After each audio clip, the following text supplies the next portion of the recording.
Jamane. Esika zao papa? Aty amin'ny Queens. Aty amin'ny Queens zany zay a, tamin'izay nampiaraka voalohany taty farany a. Tia ny carte ato amin'ny Queens a. Lasa manao hot dog zareo a, manao panini a, dia manao snack koa. Dia lasa malalaka be ao. Dia club sandwich.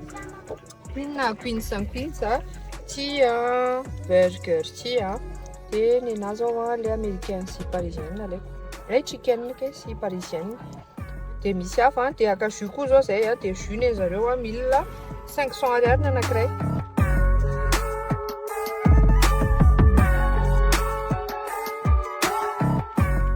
Andro andray nareo a, dia hoentinay a any amin'ny Queens eo afaravohatra misy anazy a.